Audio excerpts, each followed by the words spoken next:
Welcome to MINDSHOCK. This is the Smith vs. Murray logical analysis on JRE Part 3. The level of gophery that Douglas Murray has brought to the table is firmly establishing him as a contender for the Dunning-Kruger Championship. This guy just didn't come to take part, he came to take over. As always, if you enjoy the MindShock podcast, want to help support the podcast, help logic and reason return to a world where it is quickly going extinct, as clearly demonstrated here by Murray, who has spammed nothing but fallacy. Absolutely nothing but logical fallacies here. I mean, this goof racked up 142 logical fallacies, 10 super fallacies in just I mean, let's look at how far we got. We didn't even get that far in all of this, and I mean, this goof came out swinging hard with his gophery. It's kind of hard to tell. Does he have a legitimate mental disability? Is this an Illuminati humiliation ritual where his handlers sent him on JRE armed with nothing but logical fallacies? I mean, it's really hard to tell here. It's pretty hard to tell. We only got to about a half an hour in. Almost nothing. Just a half an hour in. So yeah, if you want to help logic and reason return to a world where it's quickly going extinct, you can donate to our PayPal. Check the link in the description. Make sure you subscribe, like, and share Twitter, Facebook, Reddit, and Patreon. If you're not getting notifications through YouTube, which apparently most people are not, you can become a free patron. There's a free tier. You'll get all updates through Patreon. Just check the link in the description. You could also become a YouTube member right here on YouTube. Help support the channel that way. Questions, comments, theories, thoughts, suggestions, rebuttals, debunkings of any kind, leave them in the comment section. Usually there's just a bunch of goofs saying that all of this is made up without any timestamps. If you believe something was or wasn't a fallacy, timestamp it. I will address it. But the goofs can only spiral. They can't actually engage in any kind of logical discussion, kind of like Murray. Just a cope spiral here with no actual points being made, without engaging in anything said by Rogan or Smith here. Just fallacies. I mean, this guy's given a lot of these Dunning-Kruger contenders a run for their money. Welcome, Justin Johnson, PSYOP within a PSYOP. So, oh man, I mean, MindShock is just quickly becoming an exercise in how much gophery can one man take. I mean, I don't know. I think I could safely say we're not going to finish this in part 3. I mean, Murray just has so many fallacies. I mean, this guy's like a faucet of fallacies. And just the mental capital required to even count all of them. I mean, I don't know how many parts this is going to be. But let's jump right in, right to where we left off. We'll pick up right there. I think he started saying that Churchill stood alone. I mean, imagine, just the level of gophery here. I mean, wow. Wow.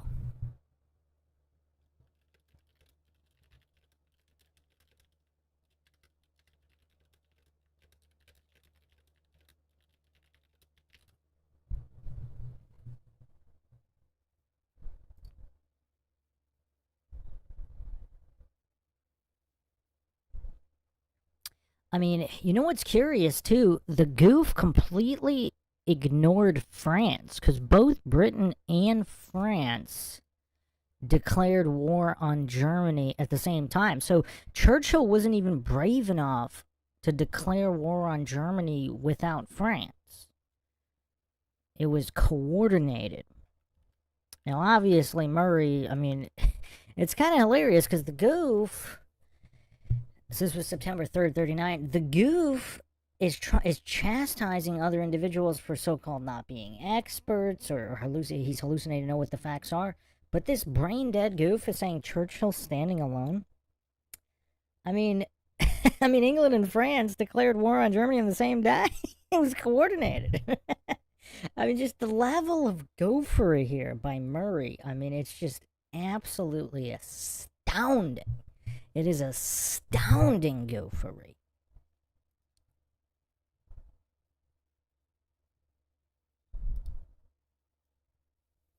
Let's see if he can upstage his own gophery, though. Who thinks he can? Who thinks he can keep digging a deeper hole, and upstage even his own super fallacies and dingers? I mean, he went back to back dingers with Churchill. He's definitely a Churchill bootlicker, completely ignoring all the evils of Churchill, which maybe we'll get into. Maybe we'll get into some of those receipts.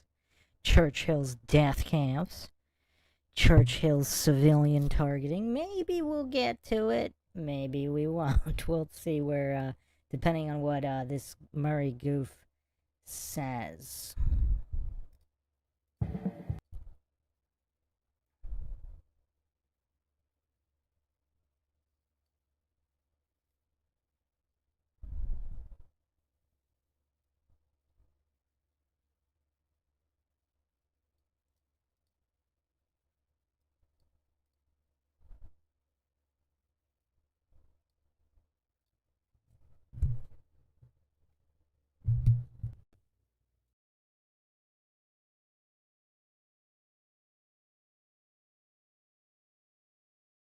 Point that this man manages to do one of the most heroic things in human history in standing alone against evil in its most concentrate form.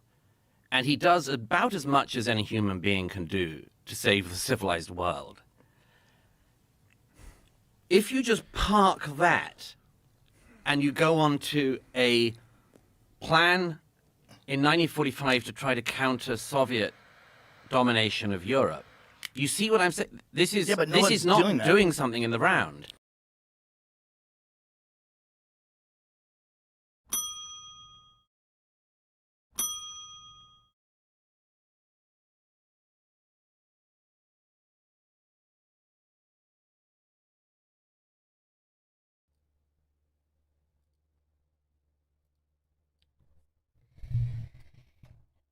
I mean, that's kind of curious. So that's a non-congruent argument in false equivalency and circular reasoning false premise quadruple logical fallacy stack. We gotta go super fallacy on that one.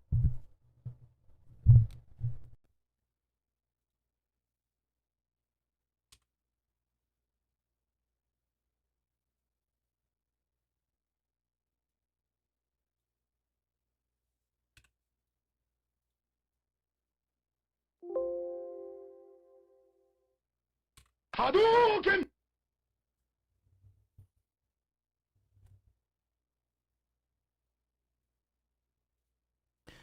Yeah, it's also look. I mean, look. I'm not even like I'm not at all the expert on World War II, and I'm not like gonna debate with you about World War II. But I would say that like there's a lot of room for nuance and disagreement with what you just said. You know, in the 20th century, we had 2 world wars. They're the worst thing, objectively speaking, the worst thing that's ever happened in the history of the world.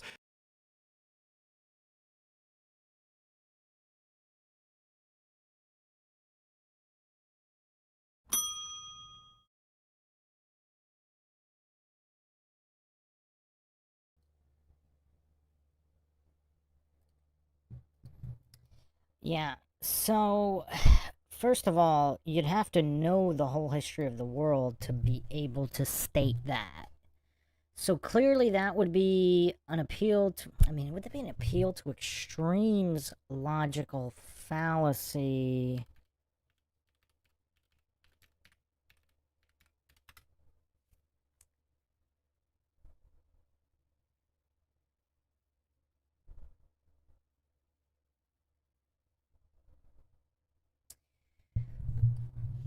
I mean, we could say that's an argumentative hyperbole fallacy.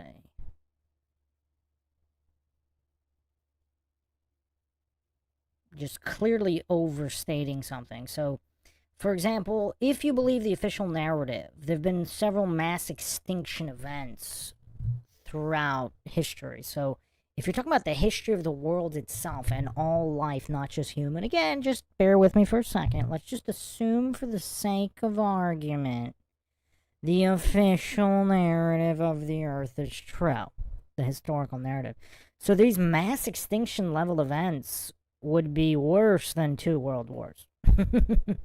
So this goof, I mean, nobody's claiming that Dave Smith is this just incredible intellectual. I mean, he's mopping the floor with Murray, no question. I mean, he's 6 fallacies to 143. I mean, this is like Mike Tyson in the ring with a toddler here. But that doesn't mean Mike Tyson is infallible. I mean, obviously, Dave Smith is quite doofy with a lot of his stuff as well. So that kind of hyperbole, I mean, that's still not as cringeworthy as saying Churchill stood alone. Because Smith is not bootlicking anybody here. He's not bootlicking anybody by saying that, you know, this mass death of humanity in the past century was the worst thing. Now, saying objectively, I mean, you'd have to be around for the whole history of the world to know, which he clearly wasn't. And I don't think, I mean, I could be wrong. I don't know how many immortals are walking around. I don't think anybody has been around that long. But if you want to say the CIA has some kind of remote viewing, I mean, maybe they know. But either way, Smith doesn't know, and we don't know. Welcome, Nominal and Heracles. So yeah, that's clearly a fallacy for Smith there. Justin says Murray is 100% working for the powers that be. Yeah, but the question is this an Illuminati humiliation ritual? Because they could have at least sent Murray into a tank fight with a wet sponge, but they didn't even give him a wet sponge. They gave him nothing. Absolutely nothing.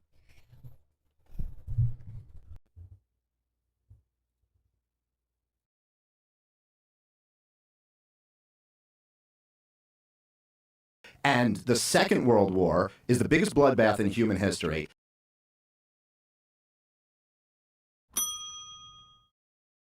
And it ended with handing the man who you just mentioned, Joseph Stalin, half of Europe. So listen, if you want to argue, I'm Jewish and of German descent, so like I'm not against the argument that it was the Nazis had to be defeated and that was the most important thing. But there still is just the basic facts that it almost couldn't have gone worse. It was like just a nightmare for civilization. And if people want to look back at that and go, man, was there any other way this could have been handled? Was there any other way? Were there blunders that were made here? Now, personally, what I feel much more comfortable arguing would be that I try to blame everything I can on Woodrow Wilson as much as I can, because also he created the income tax and the Federal Reserve and did so much to damage my country. But I think American entry into World War I was really a disaster. And imposing the Treaty of Versailles on Germany was a disaster. I also think that's kind of fairly mainstream history. Like, that's not a particularly controversial view, that, like, imposing the Treaty of Versailles on Germany ended up in disaster. Well, no, except that, as Martin Amis said, the only way to not get to the Treaty of Versailles would be for Germany to win World War One. But yeah. Yeah, but we're not talking about the Nazis winning the war. Sure. We're talking about, you know, listen, I think that... But secondly, sorry, I just have to address that fundamental.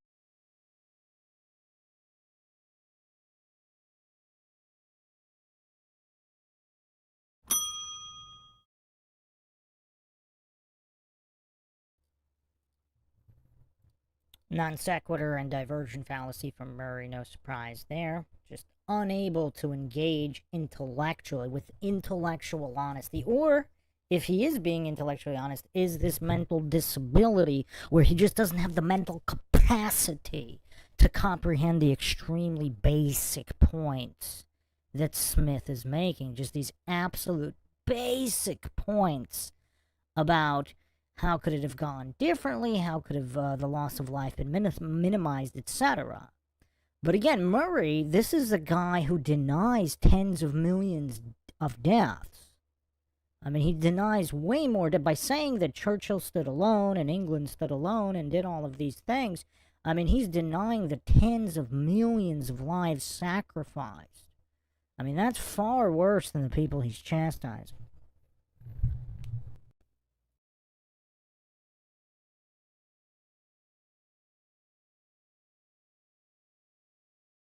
you say the outcome of World War II and everything that happened in it was the worst thing that's ever happened, and the worst thing imaginable, worst possible outcome. You said. No. Just about. You said worst possible outcome. Let me give you a much worse possible outcome.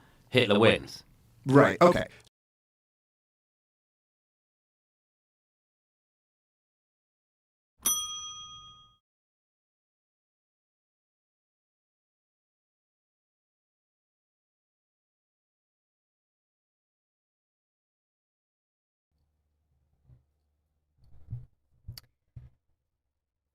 Okay. So, okay. So Murray is saying here, he's hallucinating and pretending to know that the loss of life would have been greater, or I don't know what he considers worse. I mean, when you're dealing with mental midgets like Murray, it's actually quite difficult. Is he saying that less people, because, you know, if Germany won, let's say Germany somehow won before the alleged nuclear atomic weapons were developed and deployed on Japan, would that have happened? Because he's hallucinating and pretending to know. I mean, again, I'm assuming here by worse outcome he means more people dead. If he doesn't mean that, you never know with ghosts like this. Perhaps he considers everybody speaking German and more people alive a worse outcome. I don't know. I mean, when you're dealing with either the mentally disabled or just these kind of dishonest goofs, it's kind of hard, because we'll see if he makes the actual argument or not. It'll be interesting. But if Germany won, would there have been an equal loss of life? Again, I don't claim to know anything is true or untrue. I'm not a goof like Murray, hallucinating to know what's worse, what's better.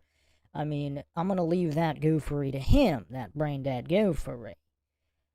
But we know what did happen to a certain extent, obviously. We might not know the exact specifics. If you haven't checked out the Are Nuclear Weapons Real podcast, I did 2 episodes on that on MINDSHOCK here.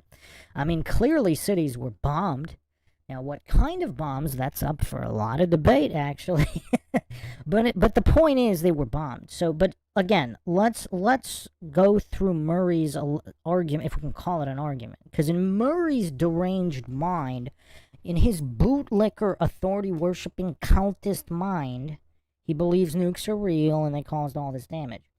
Then, of course, you have all the German cities full of civilians, full of women and children. No military targets remained at that point by the time the so-called Allies were firebombing all these German cities. The war was already over by that point. So that massive loss of life, that wouldn't have happened. The Japanese loss of life wouldn't have happened. So to hallucinate and pretend to know what would have been a monumentally worse outcome, that's kind of tricky. It's kind of tricky. I mean, think about the level of narcissism that goofs like Murray possess to hallucinate to know. I mean, it's tough, you know? It's pretty tough. That's actually, and again, in deep conspiracy, some people actually think they did win. You know, they started, they infiltrated the UN, the Operation Paperclip. I mean, they infiltrated all of these different Western countries at the highest levels of government and so-called science positions. Some people consider that they did win, and everything that happened since as a result of that. So again, when you're dealing with goofs like Murray, I mean, just the mental processing is just not there to consider logically all of these different aspects of the argument. Justin says, I identify as a history denier. Nominal says, we can't even trust. So Justin asks, how much of history can we trust is accurate? Nominal says, we can't trust the history that we live through, so probably mostly none. Yeah, so again, this is just an analysis in the arguments presented here by Murray and Smith. I am not purporting anything is true or untrue, just again for the sake of argument, because when you're dealing with goofs like Murray, I mean, these bootlicker, scientism, authority worshipping, cultist goofs like Murray, if he's, as he's presenting himself as if he religiously believes all the dogma put out by the establishment, the official narratives. So I am analyzing what he's saying based on that.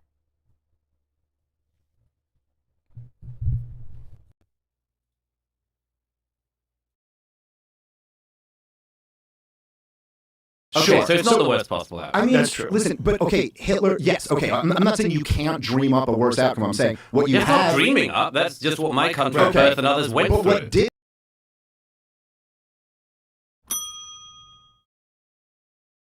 end up happening was the 60 million people died, including the Holocaust, and then Joseph Stalin takes half of Europe. So okay, fine. I'll correct that. There is a worse outcome, Right. But that's not a great one. No, nobody said it was. This is there's a very weird argument that you now hear about this.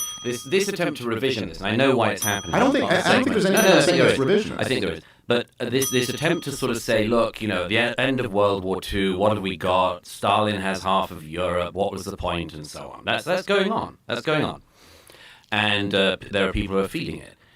That argument is very similar. This particular school of, as it were, history is doing something that I've seen happen with American history as well, particularly with Lincoln. Lincoln's an interesting comparison to make with Churchill on this. There are people who will criticize Churchill for mistakes made, not hard to do. Quite hard not to make mistakes while fighting a war of total annihilation against your country. People will say, oh, he didn't sort this out in 1945. It's rather like Lincoln. He didn't solve every problem in the world for all time, but he solved a hell of a big problem for his time. And that requires some kind of generosity of spirit and understanding in hindsight, as opposed to, I will find something that he did that I wouldn't have done, because if I'd have been running the British Empire in 1939, I'd have known exactly how to do it, and I'd have known how to hold the whole thing together, and I'd have kept Stalin back, and he'd have been great at Yalta, and this is... But I don't think anybody's saying that. Yeah, I agree with you. I think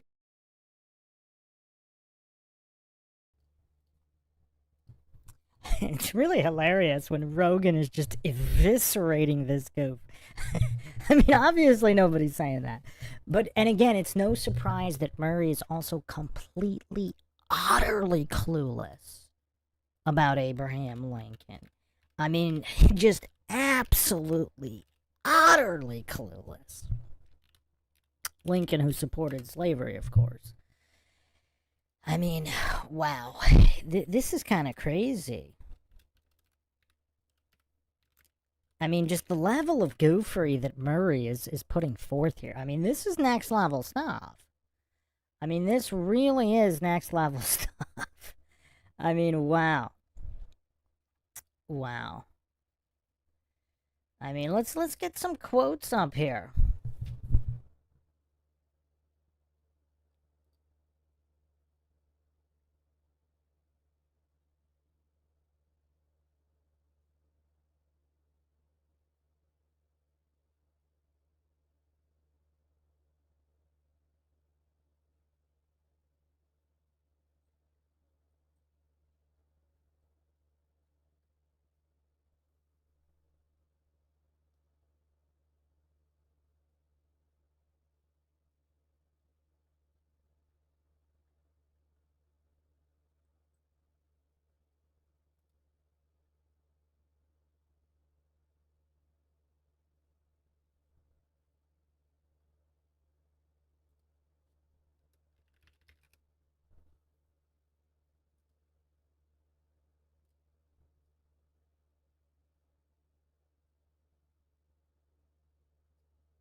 Lincoln also wanted to deport all black people as well. He didn't think that they could live in a civilized society. I mean, this guy, he also said if he could save the Union without freeing a single slave, he would. And then, of course, he also supported the the Corwin Amendment, which the North all supported, where the South would be, in quotations, granted slavery forever, and the South declined it. So it's weird how a lot of goofs still hallucinate it was about slavery if the North actually gave the South slavery and they refused, and the Civil War still happened. So clearly there's an issue here, but the brain dead goofs, they just can't process that. Yeah, Fire Pixie says Lincoln was not that great of a man. There are many people who attribute the deep state to him. Yeah, he was one of the worst presidents, no question. I mean, there's some pretty stiff competition. I mean, you got Obama, you got Biden, but yeah, Lincoln's up there. Lincoln's up there. Justin Johnson saying Joe's got that Neanderthal look. Well, yeah, and even the mental midget Joe Rogan is still eviscerating this brain dead Murray goof. I mean, this is crazy. This is crazy. But yeah, let me put some receipts on the screen here if I can get them quickly.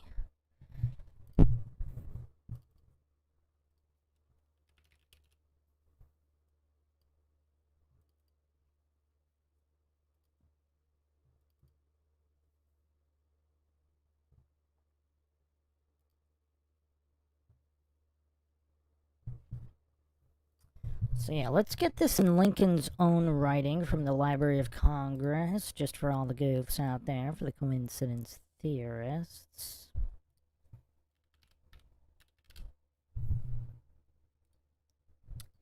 So this is Lincoln on the Corwin Amendment, and I'll post the transcript here as well.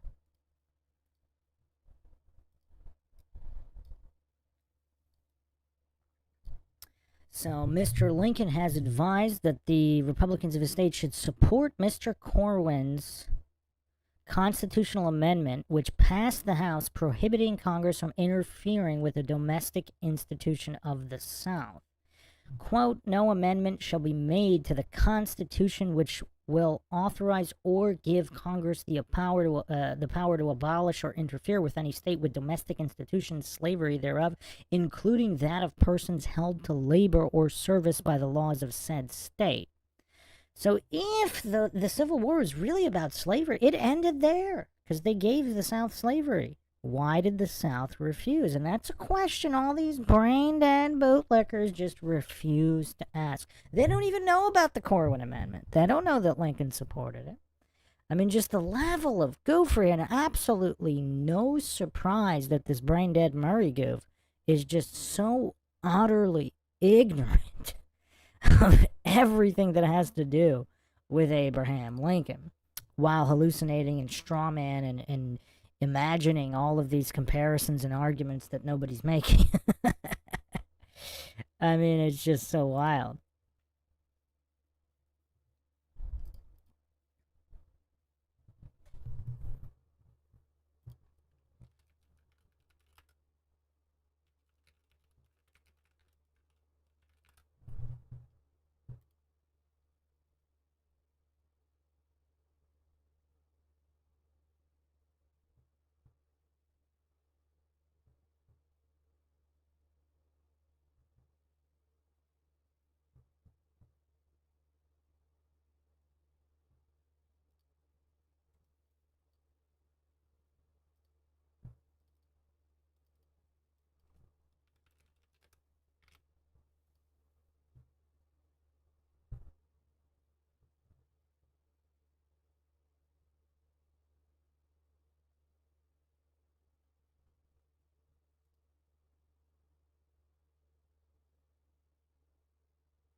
Alright, here's a famous one.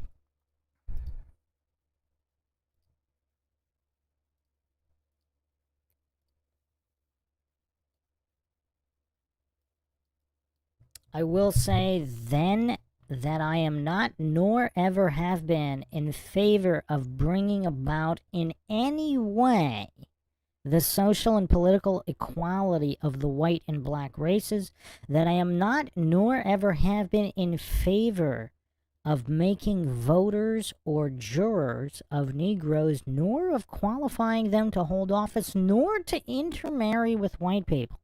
And I will say, in addition to this, that there is a physical difference between the white and black races from living together on terms of social and political equality, and inasmuch as they cannot so live, while they do remain there, must be the position of superior and inferior. And I, as much as any other man, am in favor of having the superior position assigned to the white race. And these goofs hallucinate that Lincoln is this great president. And I mean, what has Trump said that's anywhere near as bad as this? And all the brain dead goofs consider him racist. That's just the level of goofery in modern times, and coming from these goofs like Murray, just these completely ignorant goofs. I mean, I don't know. He might legitimately be mentally disabled.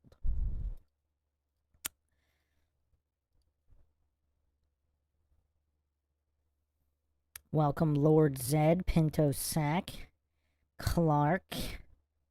The gang's all here, Christopher Allen. Who thinks Murray's going to get to 4 digits? That's the real question here.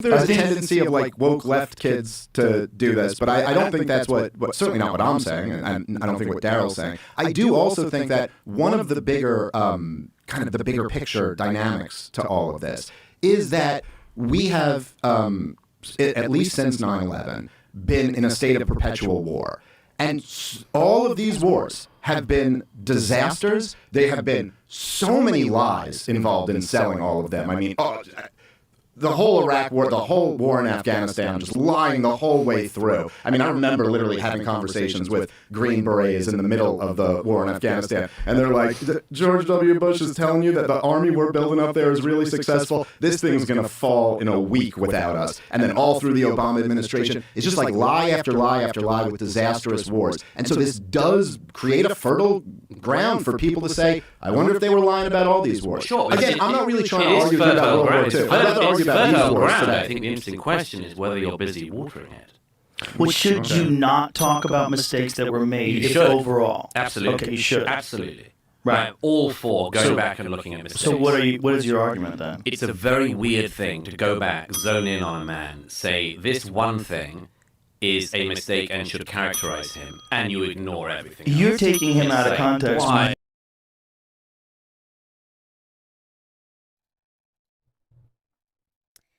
Man, this straw man stack is just insane. I mean, Murray's hallucinating all these things. You absolutely should go back, but look at how he was chastising anybody that questioned anything. So now he's straw manning and moving the goalpost. I mean, just the level of gopher here. Welcome, Kill the Bank. Oh, man. I mean, this is just tough. This is tough. We got someone named Evil Alaska in here. Welcome. Now that's an individual with a very interesting moniker. Evil Alaska. What's evil about Alaska? Alaska's kind of, seems to be very picturesque, although there is some kind of black pyramid in Alaska, isn't there? You don't hear about that too often.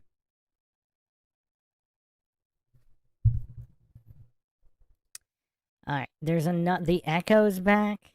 The echo, is the echo on me or on the video?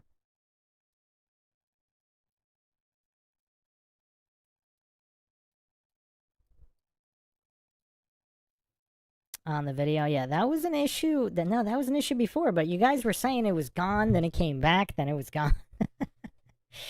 I mean, I'm really not doing much different. I'm slightly adjusting the levels, the volume levels, but that's about it. Alright, let's see if we can fix this.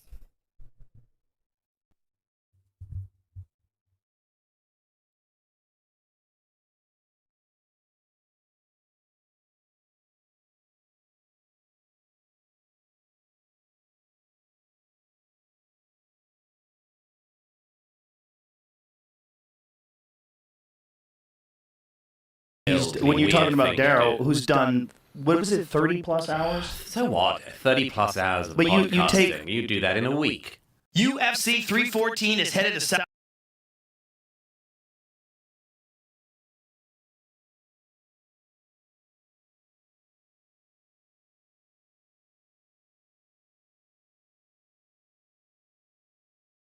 Beach, and it won't be all glitz and glamour, but the stars will be out. Don't miss any of the action at DraftKings Sportsbook, the official sports betting partner of the UFC. It promises to be another banger of events, especially in the featherweight main event between two evenly matched fighters, Alexander Volkanovski and Diego Lopez. It should be wild. First time, just pick something simple, like a fighter to win, and make your pick. It's that simple. And if you're new to DraftKings, listen up. New customers can bet $5 to get $150 in bonus bets instantly. Step into the octagon with DraftKings Sportsbook. Download the DraftKings Sportsbook app now and use the code ROGAN. That's code ROGAN for new customers to get $150 in bonus bets when you bet just $5. Only on DraftKings. The crown is yours. Gambling problem? Call 1-800-GAMBLER. In New York, call 877-8-HOPE-NY or text HOPE-NY 467-369. In Connecticut, help is available for problem gambling. Call 888-789-7777 or visit ccpg.org. Please play responsibly. On behalf of Boot Hill Casino and Resort in Kansas, 21 and over. Age and eligibility varies by jurisdiction. Void in Ontario. New customers only. Bonus bets expire 168 hours after issuance. For additional terms and responsible gaming resources, see dkng.co/audio. I mean, it's a very different thing. He's not doing a podcast like talking to people. Okay, nor is he doing scholarly work, nor is he working in the archives, clearly. Come on. I mean, he is not the historian of our era. He's not claiming to be. This is the thing, Joe. This is like punching jelly. No, but you don't consume his work. What I'm saying, because I don't need to consume endless versions of a revisionist history. I understand. But it's not revisionist history.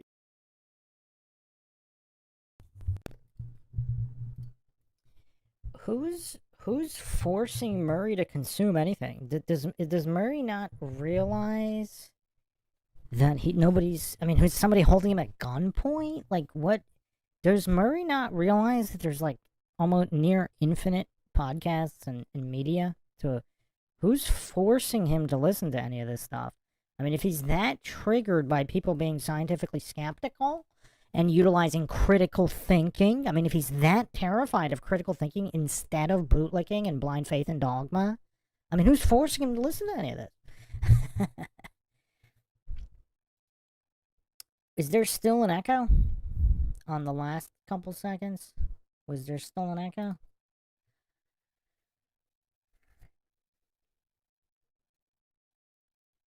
Yeah, not when I'm talking. Yeah, I don't think there's an echo when I'm talking, but in the videos, there's still an echo, because I could never hear it on my end. I can hear it on the playback. Actually, let me check that. Let me check the playback.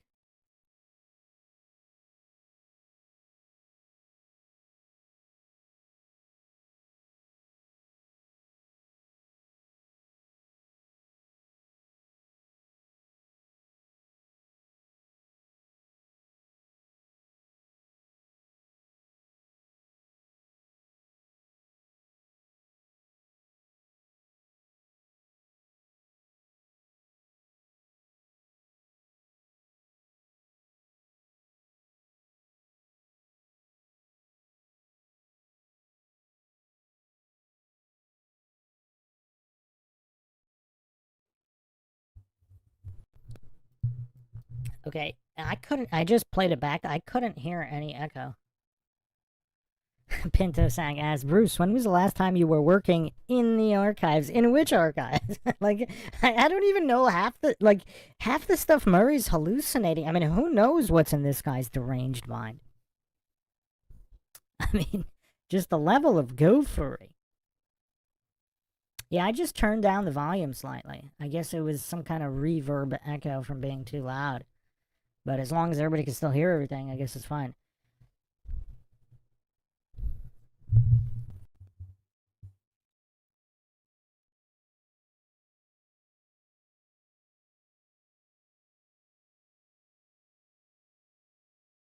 If you listen to his work, it's not revisionist history. He's basing it on historical but work. I know, but okay, so this is my point about jelly. It's a shape-shifting thing. Comedian or historian? He's not a comedian. Historian or podcast? Would-be historian or actual historian? You say he doesn't claim to be a historian, but he's pumping out tens of hours of Well, neither history. does Dan Carlin. He doesn't claim to be a historian either. You see my point about the move? It's like some weird jujitsu move. No, I don't- Where you say, hang on, you know all about this as well. You say, I'm not a historian, but I'm going to spend my time talking about history. I'm not a journalist, but I'm going to spend my time talking about this thing. I'm not an expert on this, but I'm going to spend my time talking about this thing. It's a weird move, yeah? No. You don't think? No, I'm a free American. I can talk about You what I can like.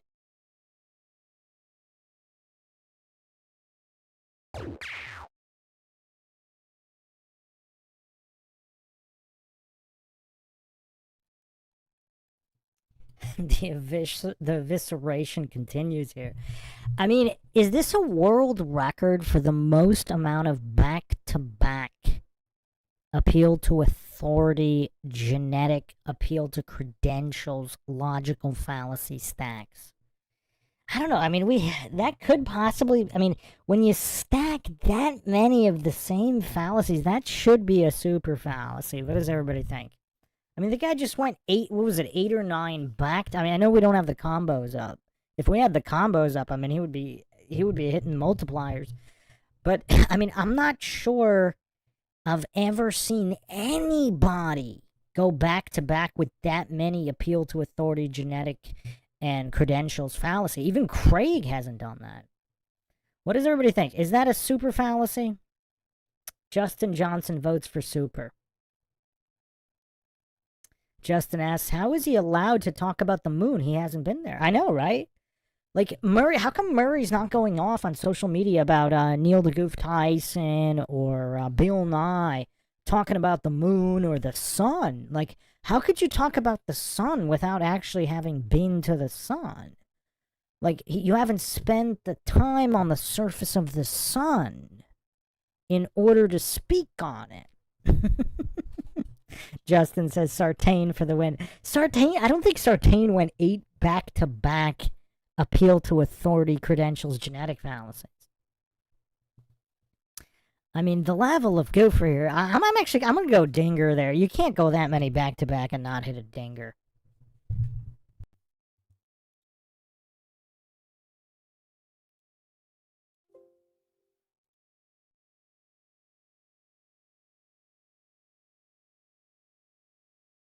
Claim to be a historian, but he's pumping out tens of hours of Well, neither history. does Dan Carlin. He doesn't claim to be a historian either. You see my point about the move? It's like some weird jujitsu move. No, I don't- Where you say, hang on, you know all about this as well. You say, I'm not a historian, but I'm going to spend my time talking about history.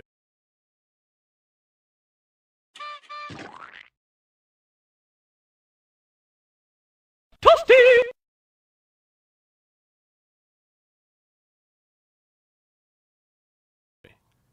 I'm not a journalist, but I'm going to spend my time talking about this thing. I'm not an expert on this, but I'm going to spend my time talking about this thing. It's a weird move, yeah?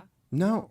You don't think? No, I'm a free American. I can talk about You what can I like talk to. about So what I you don't. want. So what is the point I've here? noticed you can, but But we what's all the can. point? The point is, what are you pushing? What are you watering?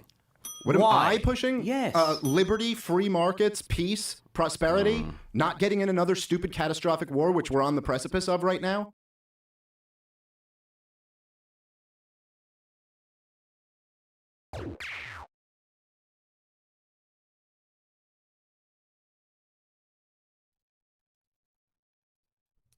You know what's really crazy? So this Murray goof, all he has is, that's weird.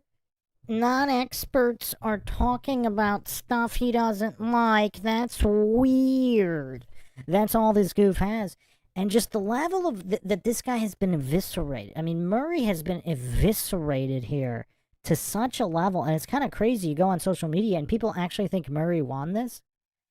I mean, this might be the most extreme evisceration on Joe Rogan ever. Like, who has been thrashed like a redheaded stepchild more than Murray has here? Can anybody recall anybody getting decimated to this level? I mean, Murray's getting dunked on. Like, Murray's supposed... I mean, some goofs think he's some kind of intellectual. I don't know. Some kind of political commentator that's actually worth something or has some brain cells. I don't know how anybody could think that based off of his performance. But he's got two comedians intellectually demolishing him to such a level. I'm not sure I've ever seen anything like this before. Pinto Sack says, nothing triggers me more than these appeals to authority. But you know what's kind of crazy? Murray is goofier than most because he doesn't even cite the argument, right? He just keeps saying, you know, you're not an expert. But he doesn't even actually make an argument. Like, he doesn't even say, oh, well, the expert said this. He doesn't even... Because even the dumbest goofs like Craig and all these other people, at least they give the argument that the experts give. This guy doesn't even get there. He's so busy cope spiraling that a non-expert is talking about something. He doesn't even give the argument of the expert. I mean, what? Shalom says, I'm not a comedian, but that was pretty funny. Clark says, I have a different strategy. I say whatever I want and then qualify it by admitting I've had a double concoction. Heracles says, I think Witsit may have destroyed a couple people worse. Maybe, but I said on Joe Rogan. I've never seen anybody get destroyed this badly on Joe Rogan. There's definitely been decimations, Craig, etc. But on Joe Rogan, has anybody been destroyed as completely as Murray here? I mean, this is like Jordan dunking on a toddler like 1,000 times in a row, and the toddler is still somehow on the court, like attempting to do something. I mean, it's not. I mean, just the gap here, the logical gap here, and what's hilarious is that these random comedians are absolutely decimating this fool. I mean, how old is Murray?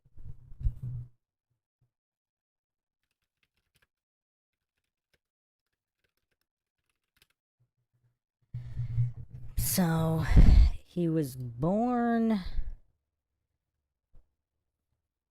in, he's 45, so Rogan's older.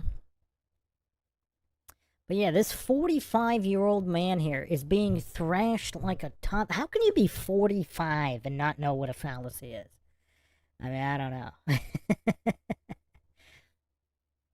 Kill the Bank says, other than Joe Rogan when talking about flat earth. Here's the thing, though. I don't think Joe Rogan got destroyed worse than Murray is here, because Rogan at least was somewhat diverse in his fallacies. I mean, he was pretty dumb. Is that when he told Eddie Bravo a why question? I mean, that was pretty bad. Like, why question anything? I mean, that's actually similar to what Murray's saying here. But actually, no, Murray's a step. No, Murray's a. Actually, this is tough, because Murray said you should question, but then saying you're not an expert to question. I mean, Murray's being so hypocritical here and contradictory. I mean, it's actually kind of tough. It's pretty tough, actually, yeah. I mean, Rogan got destroyed pretty badly by Eddie Bravo on both nuclear weapons and flat earth. Okay, let me rephrase it. On Joe Rogan, not including the host, Joe Rogan. Let's phrase it that way. Can we definitively say that no Joe Rogan guest has been destroyed as badly as Murray here?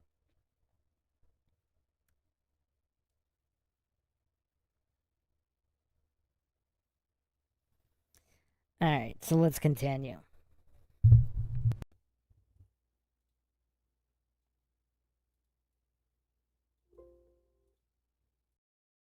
That's what I'm pushing. What are we on the precipice of? Well, I think weren't you just talking about it the other day? Everyone I hear on the inside says we're about to attack Iran. I think you just said something about that the other day. Am I wrong about that? I thought I saw in one of your interviews that you did. Possibly. No. Okay. That doesn't mean we are on the verge of a war. I mean, you keep referring to we being in wars. There's a very big difference between a country having a military that's engaged and a country being at war. This country has not been at war for 25 years. You're not.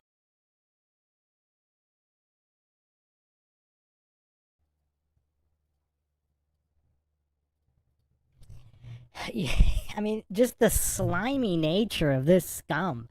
I mean, this guy's, I don't know if he's brain dead scum or if he's kind of smart and this is a humiliation ritual. Because look at him slither away to sidestep the point with the red herring fallacy, the etymological fallacy. Because obviously Smith is kind of talking about collective humanity, just like in World War II. I think Murray, I mean, unless Murray's completely brain dead, I mean, he's not talking about Britain, obviously. Like, what? I mean, is Murray being intentionally obtuse here in order to, due to his narcissism, because he doesn't want to look bad, even though, I mean, I don't know if it's possible to look worse than this. Is he trying to salvage some kind of vestige of something because he's too clueless to realize how he's being decimated here? I mean, what's the point of those diversions? Those diversion fallacies and etymological fallacies and moving the goalpost fallacies and no true Scotsman fallacy. I mean, I'm going to have to give that a super fallacy. That's a pretty big stack there. Like saying, oh, well, it's not really we're at war because it's this one country, so that much, so, because that's not Smith's point. Smith's point is there could be a really bad war brewing.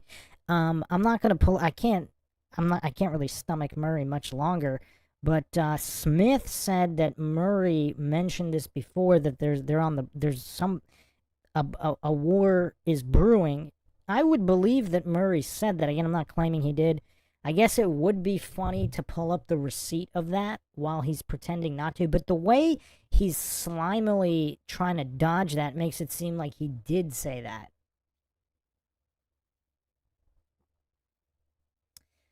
So, but either way, with that kind of fallacy stack, that was definitely a super fallacy.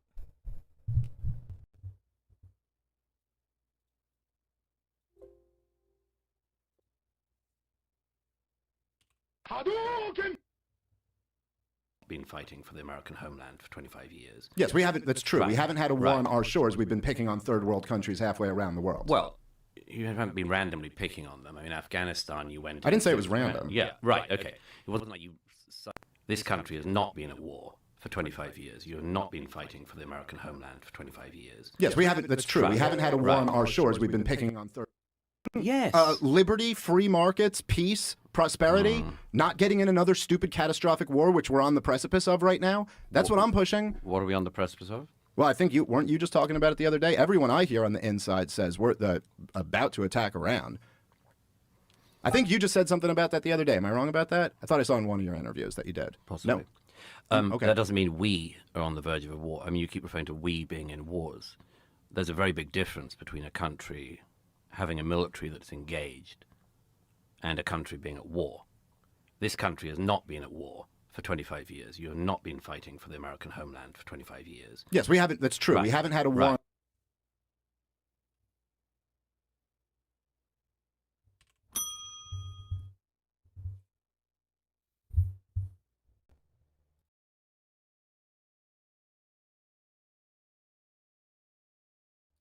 Who said anything about the American homeland?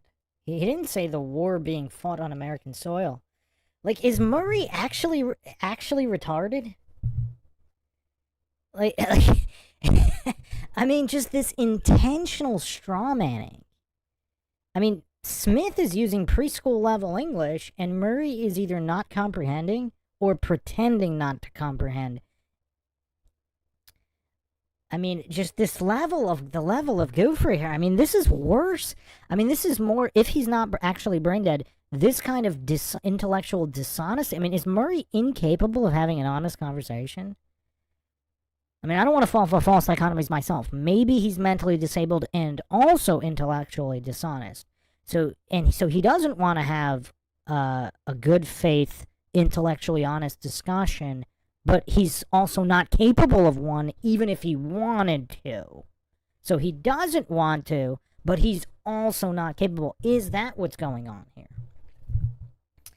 I mean, just this level of sliminess. Kill the Bank says, I believe so. Retarded.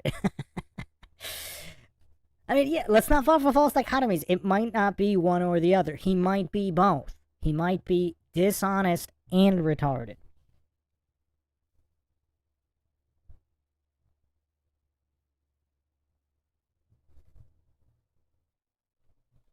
Pinto Sack says, has Murray ever physically been in a war? If so, he can't have an opinion.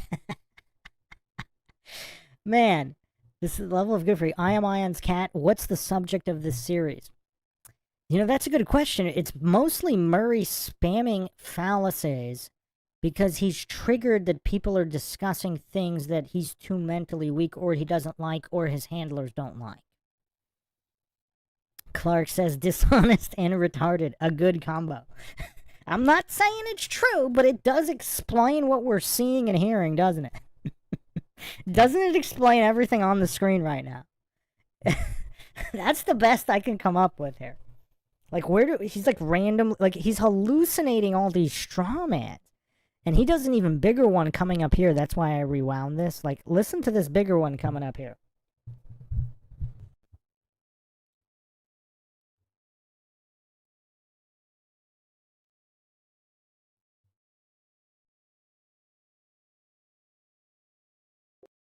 Our shores, we've been picking on third world countries halfway around the world. Well, you haven't been randomly picking on them.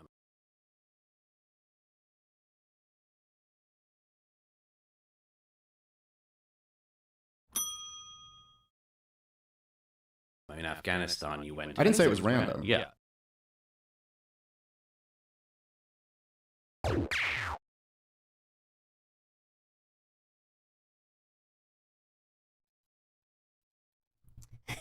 I love how Smith is calling this goof out on his dishonest goofery.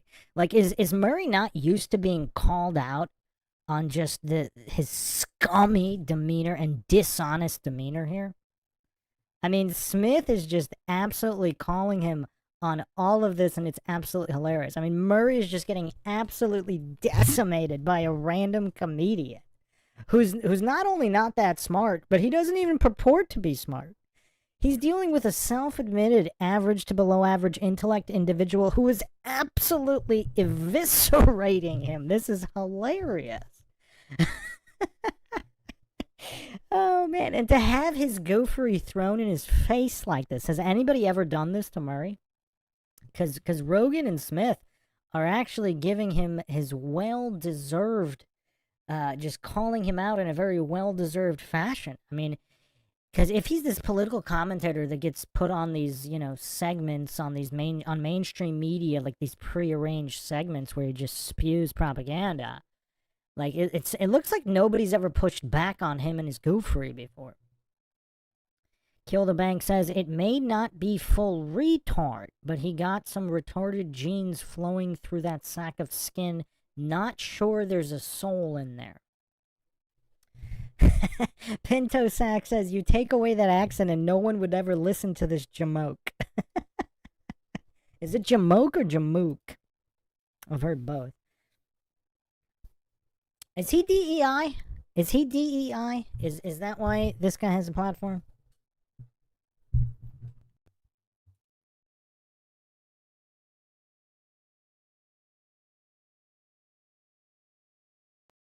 Right, okay. It wasn't like you suddenly decided to bomb, again, Myanmar or something. You went for Afghanistan to find bin Laden and take revenge for 9/11 and stop an attack like that happening again on the American homeland. That is very different from a country being at war. Yeah, but that's a total mischaracterization of the war in Afghanistan. It's one thing to say that might be an accurate characterization of the special operations mission in late 2001, but then we fought a 20-year regime change war against the Taliban. Because you got dragged into the quicksand of war. Oh, yes. Okay, fine, but Fine. I thought it wasn't a war. Like, what? I don't get. No.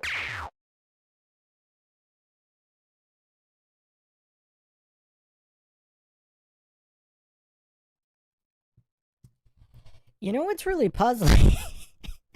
You know what's really puzzling? I mean, Smith is just absolutely eradicating this fool.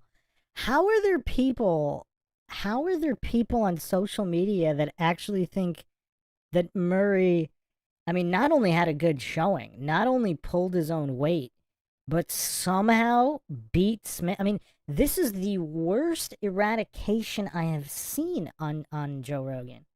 I mean, is it possible to be destroyed and humiliated more thoroughly than Murray is here by this random comedian?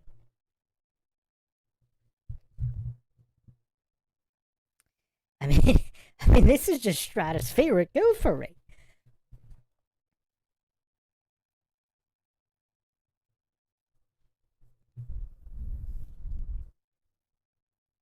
Kill the Bank says, haha, DEI even in PSYOPs. Love it. They're really pushing hard for it.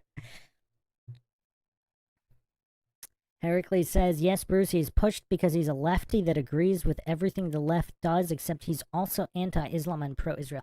Yeah, if he's a DEI PSYOP goof, did he just pretend to be against the lockdowns or whatever? Isn't that one of his claims to fame? I forget what people say. I mean, I have no idea who this goof is.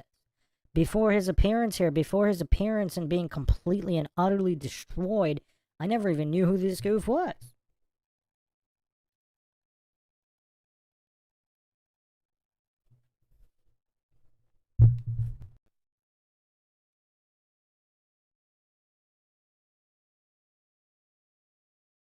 I said it was a war. It's your use of we, as if you're personally like suffering this war. I mean, yeah, you're yes, taxpayer. when I say we, we're taxpayers, implied, so okay. we pay for it. Okay, fine. Douglas, would But, you I go, mean, if I went back and corrected you on every time you've used the term we to refer to your government or something like that? Like if I were to say, oh, we just fine, imposed tariffs on China, would you point out that I didn't and it was the Trump administration? You take it obviously very personally, and that's your right to do so, of course. I'm just trying to make sure we're accurate here. What do you think I'm taking personally? Just that, the American wars. Sure, yeah. I think they've killed hundreds of thousands of people and cost my country $8 trillion and degraded my country very much. And there's a very good argument to make on that. I'm still slightly bemused about this move from I'm an expert on this and I have views to I'm a comedian. I've never claimed to be an expert on anything. This is the problem, Joe. I mean, if somebody Wait a minute, says you have to claim to be an expert on something to have an opinion on something? you don't have to be. You don't have to be. But So this what's is the like issue? I'm not a historian, but I'm pumping out history. But wait a minute, I'm what not about an expert, just- but I'm talking all the time about But this you're not thing. even talking about specifically on what he just said. No, I'm saying this is my point about this. You say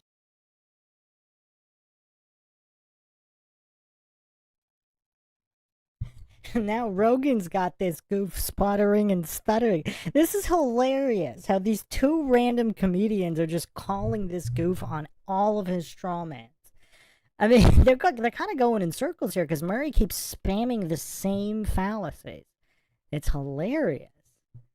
What is going on here? Oh, man.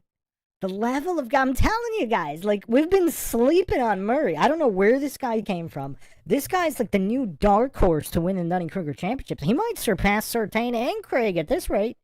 At this rate, I mean, he's kind of a one-trick pony because he keeps going authority, genetic, and appeal to credentials fallacy. He keeps stacking these three fallacies repeatedly.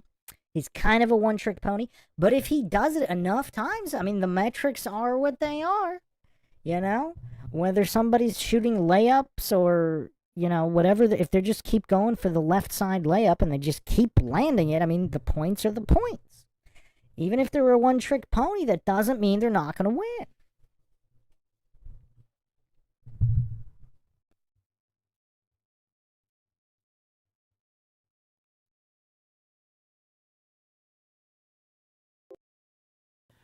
I'm not an expert. So what's the solution? To not talk about it? No, it's to have more experts around. Well, the expert To class hear- hasn't done a great job, I know, man. This is follow the absolute- sun.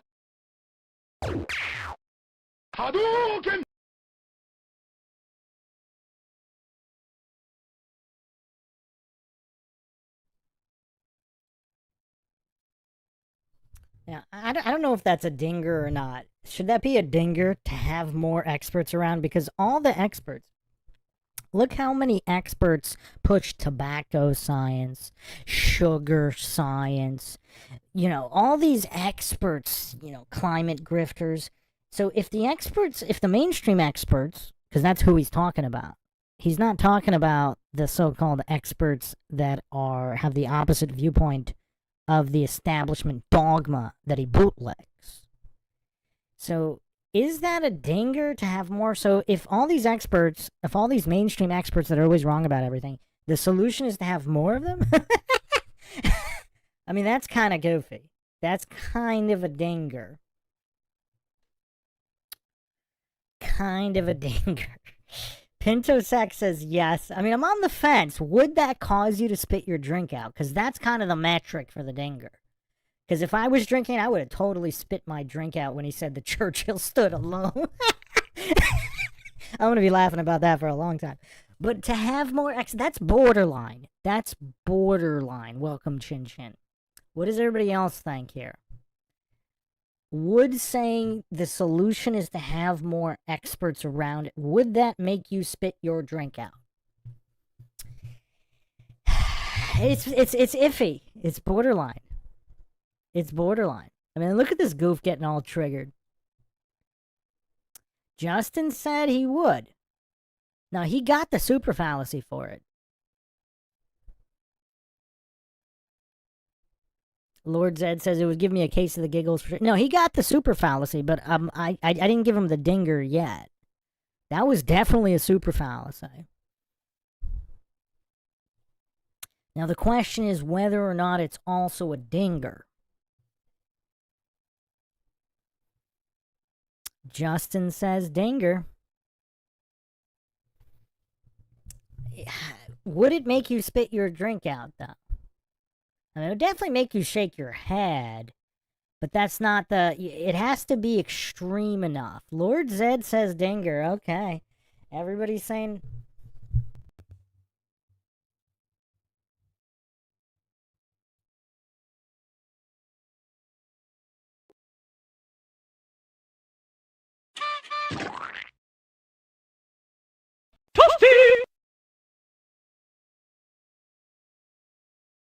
Yeah, but you know what? I agree with that. I just said to you, I agree with that. I know. But So one of Douglas, the problems during is, all of Fire away. COVID, I will put my track record against any of the expert class on COVID. I'm glad to do that. So should I have just shut up? Should I have shut up by opposing lockdowns and opposing vaccine mandates and talking that about was the lab argument at the theory? time. You realize That's that, the right? entire argument that you're making. Let the experts handle this. No. You're not an expert. You're I was just a you're comedian. wildly not listening to what I'm saying.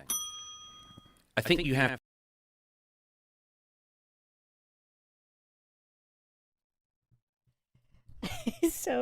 So now his cope is, at being exposed, his cope is you're not listening to what I'm saying. That's exactly what he just said the entire time.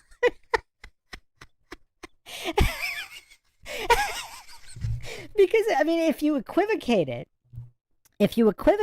since Smith is not a doctor, he's not a scientist, he's not an expert in any of the fields pertaining to lockdowns or any of this other stuff. So according to Murray's saying here you're not an expert, but now he's saying you're not listening to what I'm saying, even though that's been explicitly what he's been saying for 40 minutes, racking up over 200 fallacies in 40 minutes by saying exactly that. Justin says that's another dinger. Nah, I'm saying no. I mean, that was clearly a fallacy, but it was just... I wouldn't even say it's a super fallacy. I mean, clearly it's a false premise, because that's exactly what he did say. But, yeah, I mean, I wouldn't spit my drink. I wouldn't even consider that borderline. I mean, that's... Justin saying he would spit everywhere on that. You're not listening to... Okay, maybe. What does everybody else... That's a preposterous statement. Yes, indeed. That is preposterous.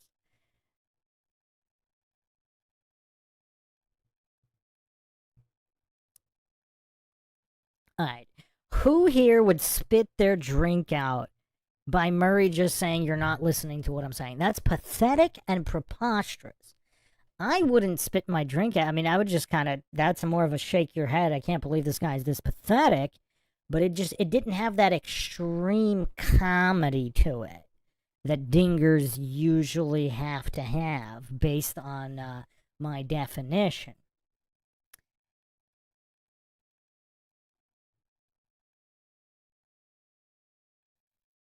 So, I mean, who would spit their drink out on the statement, you're not listening to what I'm saying?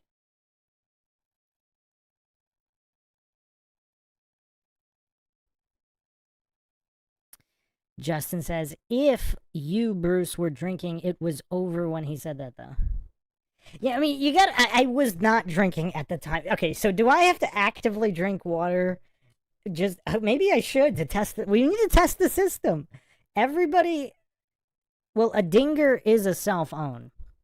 A dinger is a self-own, but it's an extreme self-own that there's got to be a certain level of extremity to it. Like, for example, when Craig hits dingers, I mean, like when he says something like regarding energy, what do you want it to be?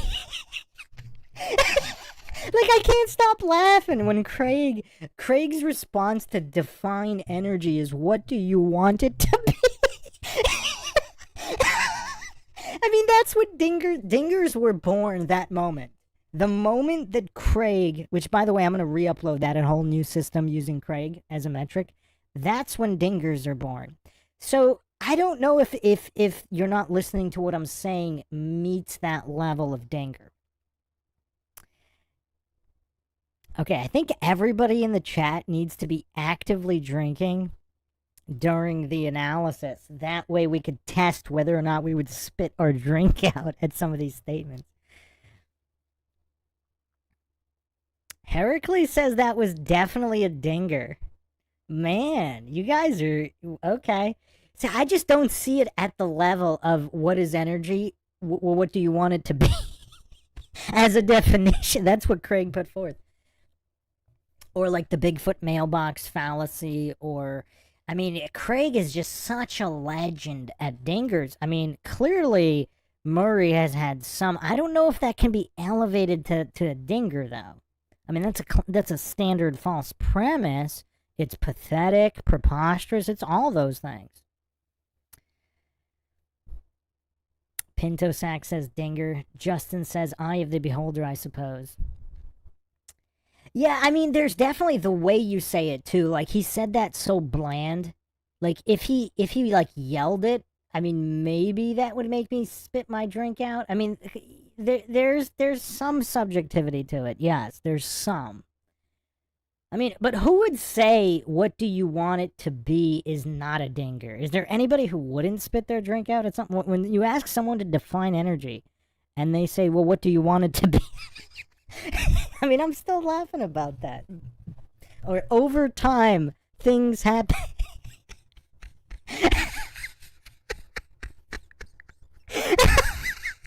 As if that's an explanation or a reason for something. I mean, the level, those are what dingers are for. Now, you're not listening to what I'm saying? I don't know. I don't think I could elevate that. Okay, kill the bank with perhaps the best take so far. I was drinking at the time, no spitting out, slightly choking on the drink, but no spit. Yeah, I would agree with that. So it doesn't quite elevate to the dinger. I mean, it's definitely pathetic and preposterous. I mean, absolutely pathetic and preposterous. But I don't know if it elevates. That's why he got the fallacy for it. I mean, let's give this guy a break. I mean, maybe he's actually going to make a real point here.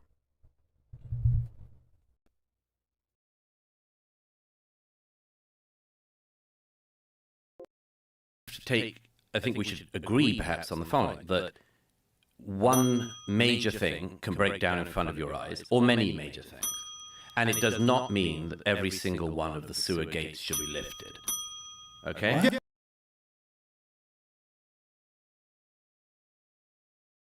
Hadouken!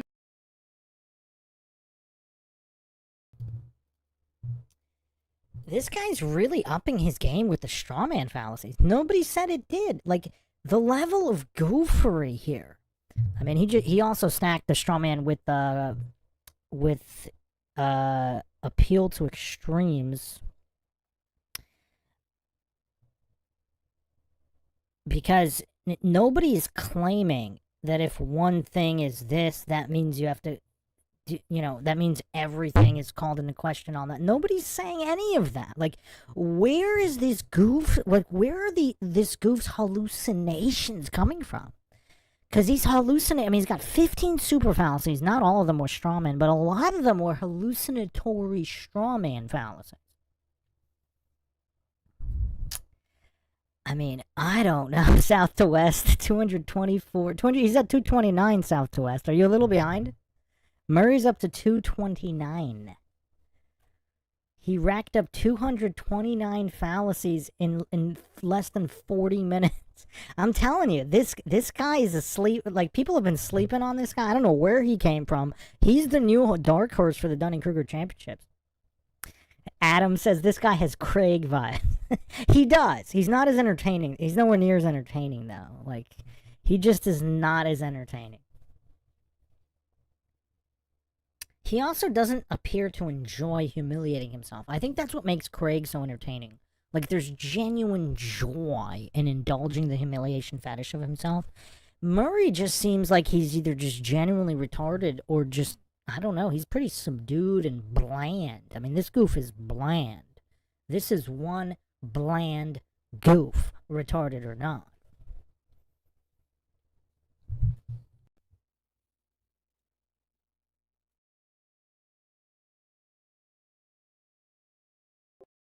I get that point. Right. Who's saying it should be?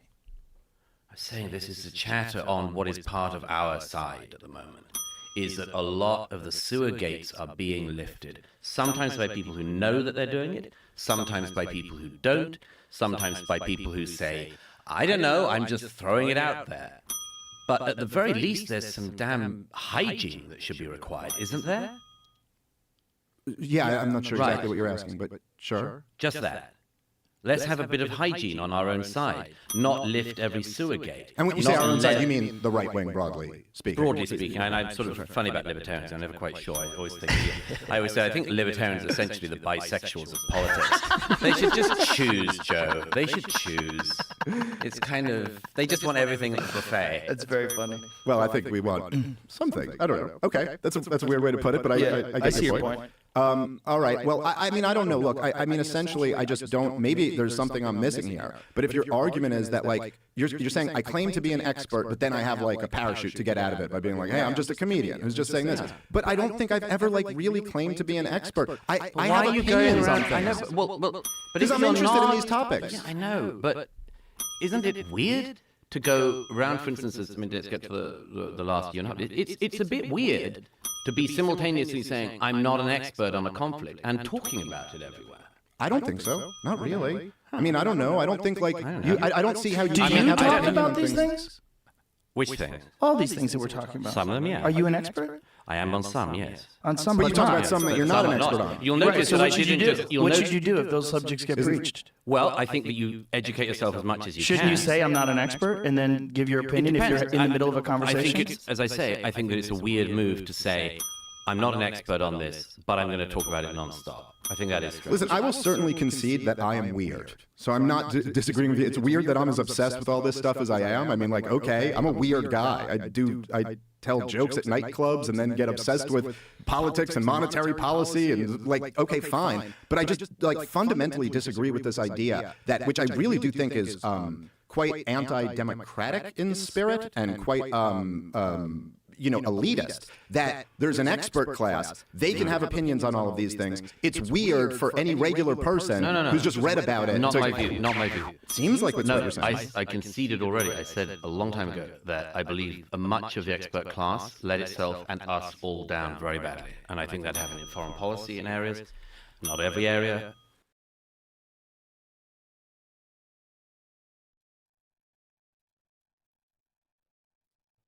Okay, this kind of dishonesty is just so astounding. So the expert class failed everybody in all these areas, but he wants more of them? He wants more of the people that failed? That's his solution here?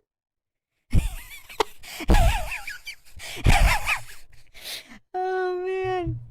I've never seen someone destroy themselves and also be destroyed as badly on Joe Rogan here. Flatman B in the chat here saying this many fallacies is impressive.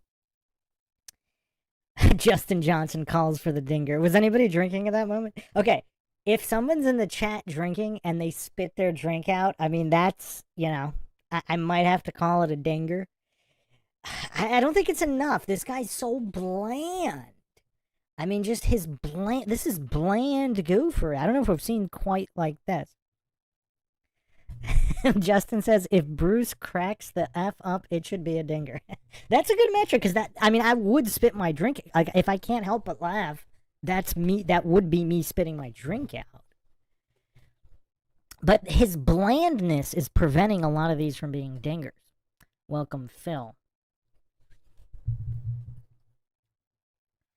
South to West says Bruce's bell ringing will give him carpal tunnel.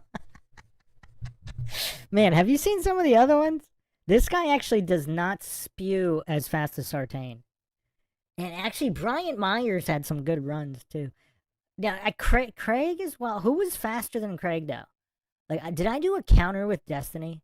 If I do a counter with Destiny, he'd be the worst. Like, his verbal diarrhea is up there. Sartain's verbal diarrhea is pretty good, too. I think Sartain might have had the fastest. Justin Johnson says Sartain has the best FPS. Or is it FPM? Fallacy per minute? Oh, fallacy per second. I think we did calculate per second as well. Man, that was on the old MindShock channel in the community tab. I don't know if I copied. I can recalculate. I thought I saved it somewhere. Man, I am curious to know what this goof's FPM is going to be, though.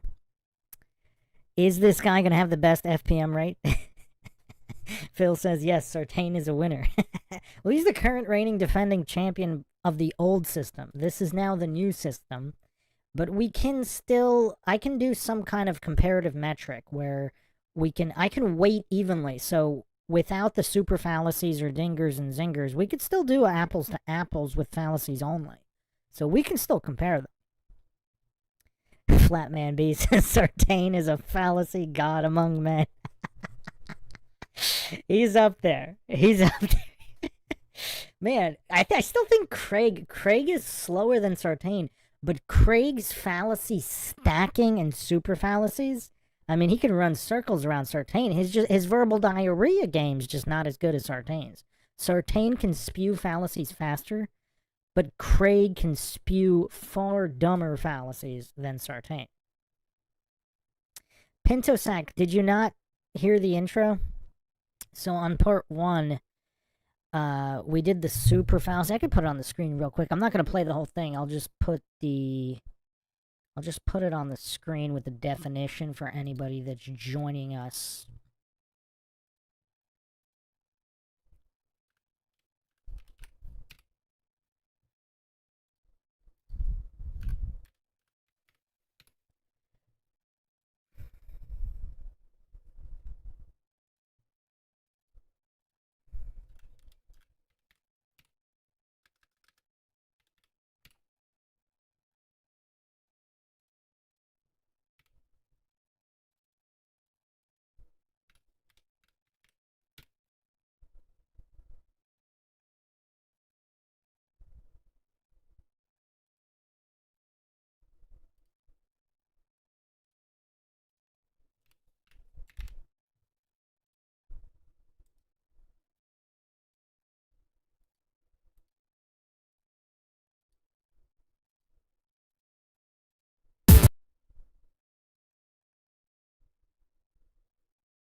So a super fallacy is a major single fallacy, like a huge blunder, or two or more simultaneous or three or more simultaneous fallacies.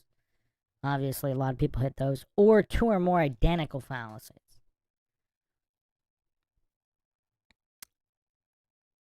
Now we're not doing multipliers for this.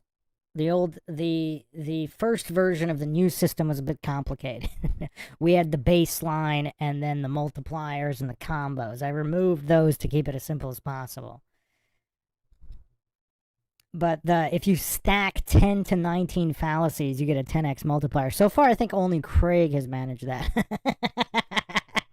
Because even this guy, because he was stacking, so he stacks authority, credentials, genetic fallacies. That's 3 fallacies.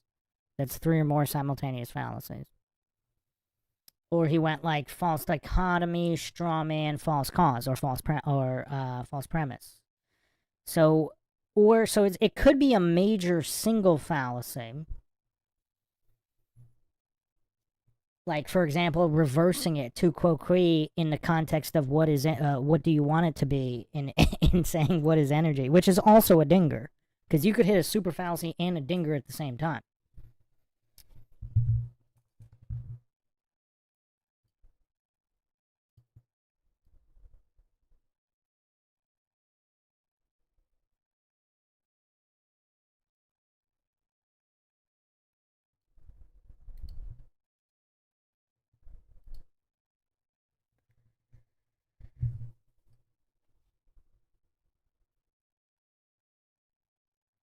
Lord Zed says, is there any fallacy so big you can knock yourself out? I don't know, but if you can, Craig is probably the one to look to for that.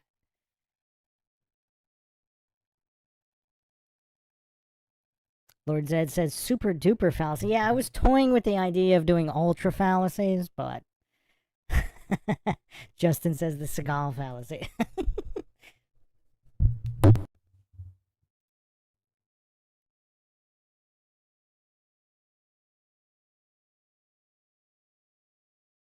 But it happened in some areas. I think it happened with COVID in many areas.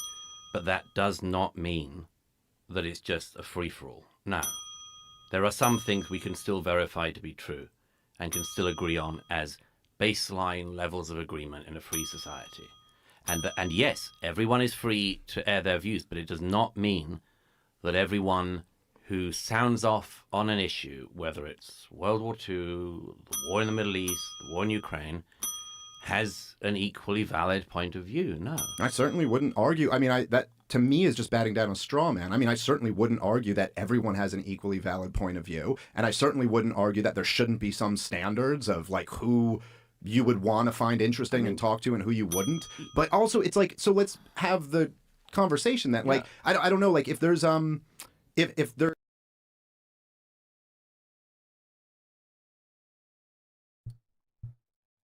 And again, so we're almost 45 minutes in here, and Murray hasn't actually disputed a single, like, there's no argument has been engaged in. No argument has been examined for its own merit instead of the person making the argument, because that was Murray's whole thing. He just went 268 fallacies and 15 super fallacies. Most of them appeal to authority, appeal to credentials fallacy, genetic logical fallacy, or straw manning. He threw in some false premises as well, aka lies. Justin is making his predictions. He will reach 4 digits. Oh man, if he keeps going at this rate, I mean, I think this guy might be a legit contender. He really might. Yeah, Bryant Myers hit over 1,000.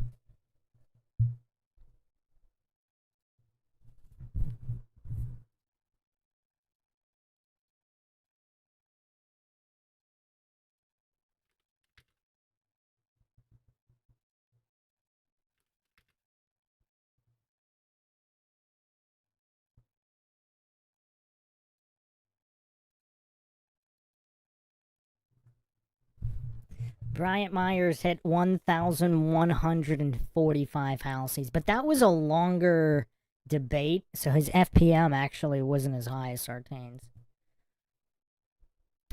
Look at the veins in his neck. I mean, this guy got broke. This guy got completely exposed and broken by Austin Whitson.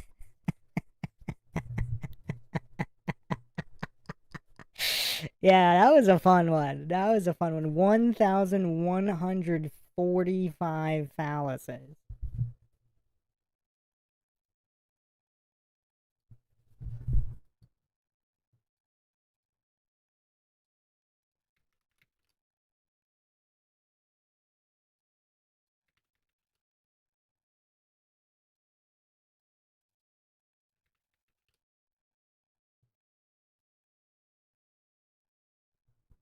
Let me get Sartain's total number.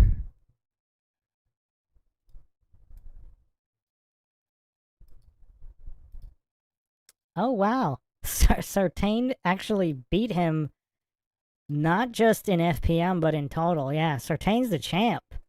Look at this champion. I mean, look at this powerhouse look at this fallacy powerhouse. You know what's impressive? It was there were several other individuals on with Sartain and Myers as well. But Sartain racked up that many fallacies. He had the jet fighter pilot on with him, and was it some other PhD Dida who racked up like a couple hundred fallacies? Yeah, Sartain's the current champ here. I mean, Sartain out-fallacied Myers by quite a bit. Now, the question is here. Who thinks Murray will give these guys a run for their money? Let's do a poll.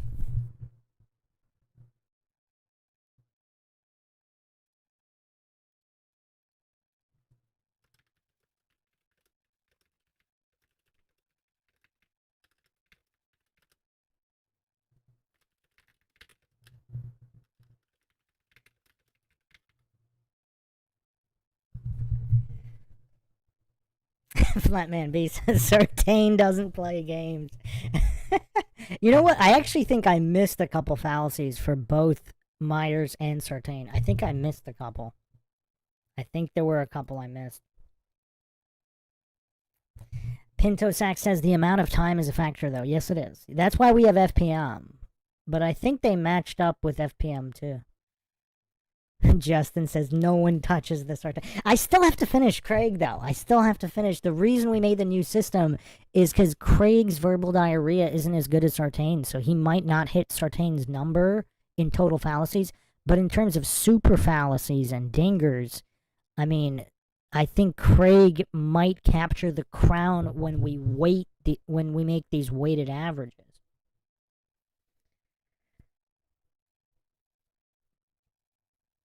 Flatman B, you're saying Murray's not strong enough? Oh, wow. We got some doubters here on Murray. We got 44% saying Murray will not be able to get close to or beat these guys. 33% too trigger to answer. Flatman B says Craig doesn't even realize his fallacy strength yet. Yeah, I still have to finish the Craig analysis on the old system, and then we gotta redo the whole thing with Craig on the new system.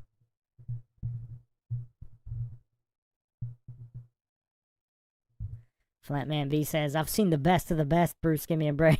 Alright, let's continue here.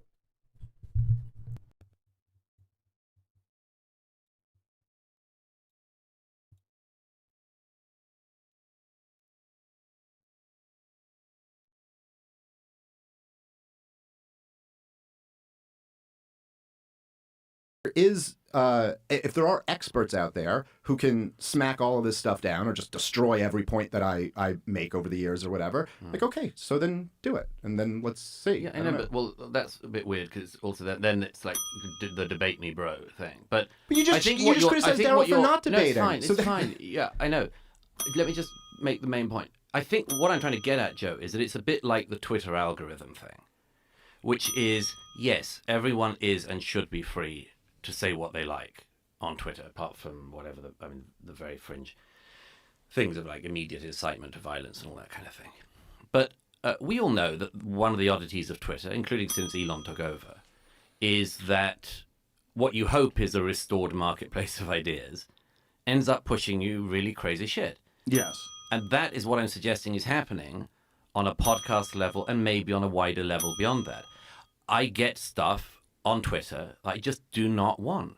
I do not want a guy with 1,500 followers who's got some zany new view on something, who isn't an expert but is an expert, to be pushed at me. And effectively what is happening with the Twitter algorithm is happening everywhere else as well. And we're all for the open marketplace of ideas. I want that. I thrive in it. But it is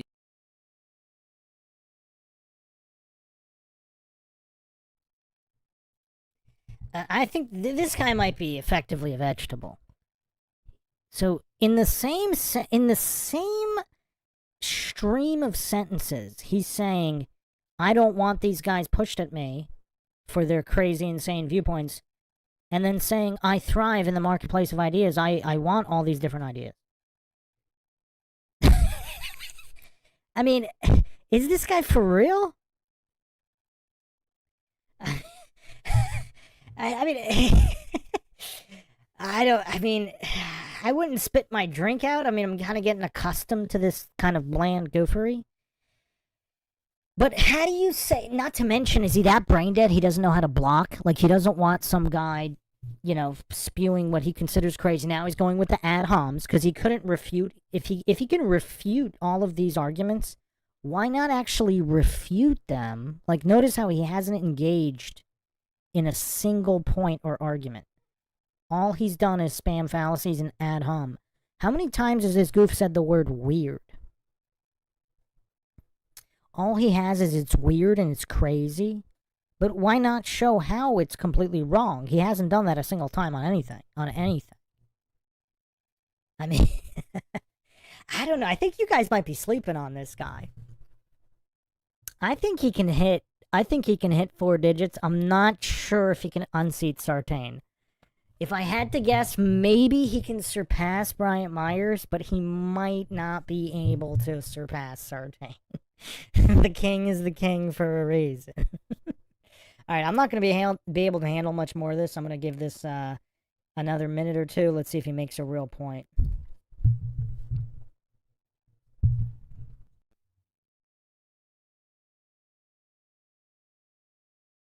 It is different once you get into the thing of, is something manipulating the algorithm behind? Is the algorithm being pushed on me? Why am I being given this? Why am I not being given that? Why am I being constantly pushed this view? And I think that the answer to a great degree is the same thing in your world as it is in the Twitter world, which is if you go straight online and you say, JFK file drops, watch live stream of Kennedy historians reading the papers live, you're not going to get any views. No one's going to watch it. That's what's needed is for the people who know the documents to go through the documents. But you and I know that if, as there was some guy who did immediately, you do something like live stream Mossad involvement in JFK, you're going to milk it. You're going to cream it online. The money comes in. I'm saying that there's a similar algorithm in all of our lives that we're not as aware of as we should be, which is that because we all know this at some level, that there are certain things that get a bit of your base going, or get people going interesting and crazy, and then they start debating it and all that sort of thing. And that algorithm of online seems to me to be spilling into the real world. I don't disagree that there's.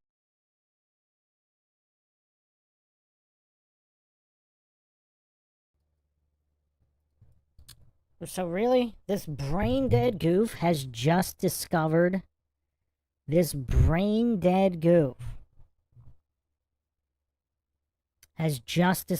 clickbait? Really? Or that, tabloid style headlines are going to get some eyeballs on them? Like, that's all this goof has? Like this, so he's just spamming appeal to popularity fallacies. Oh, a lot of people are going to click this. What does that have to do with anything being true or untrue? I mean, how many hours are going to go by before this guy actually makes a real argument?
Okay, are we back?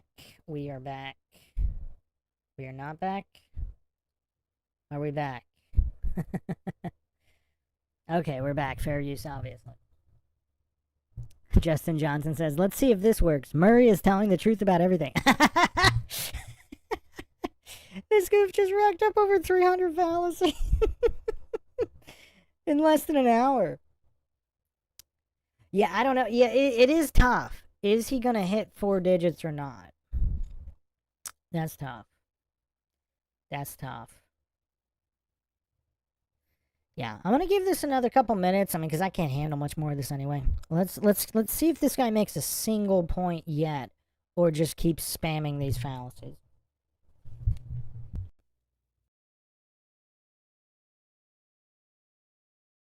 Certainly, more sensationalist stuff will get you more clicks. I also don't think that's it's not really unique to social media or podcasting. I mean, this has been believe true. me, I write for the tabloids. Yeah, like right. This has always been true, right? So yeah, okay. So it's kind of one of the problems I of don't think humanity. anybody's arguing against that. You know, it's certainly never my intention when I talk to someone to try to get more views. It sounds crazy, but I'm only talking to people that I'm interested in talking to. And in Daryl's case, it's because I've been a listener of his podcast for years. That's it. This is like genuinely how I pursue things. But that's why you're here. I'm genuinely interested in your views as well, even though you completely disagree with him.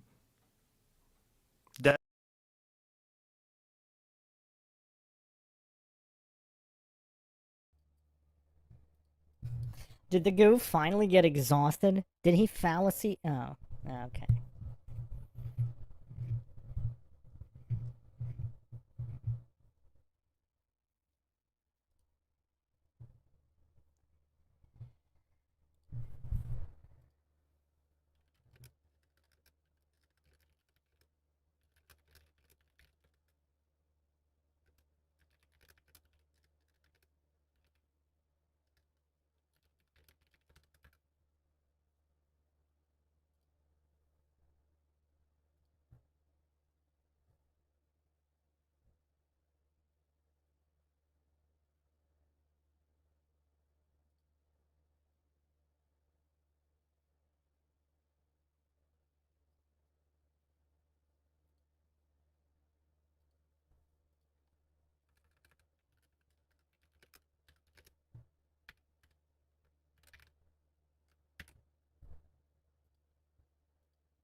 Oh, we're back. Okay. Yeah, no, I'm kind of exhausted from this guy's goofery anyway, so I actually wasn't going to go much longer anyway, but yeah, I don't feel like dealing with that. Normally, just starting a new stream will fix it. Apparently, I think it could go like an hour. It's been an hour and a half. Hour and a half. And then longer than that, I don't know. I guess the copyright filters start to go crazy if you're longer live than that. So, anyway, hope everybody enjoyed another edition of the MindShock podcast in this logical analysis. Plenty more to come. I mean, I'm really curious now to see how high Murray is gonna get. To see if he can challenge the great ones, the all-time Dunning-Kruger greats like Bryant Myers and the reigning defending champion, Michael Sartain. If you want to help support the podcast, you can donate to our PayPal. Just check the link in the description. Make sure you subscribe, like, and share Twitter, Facebook, Reddit, Patreon. This is Bruce McGuire signing off. Catch you guys next time.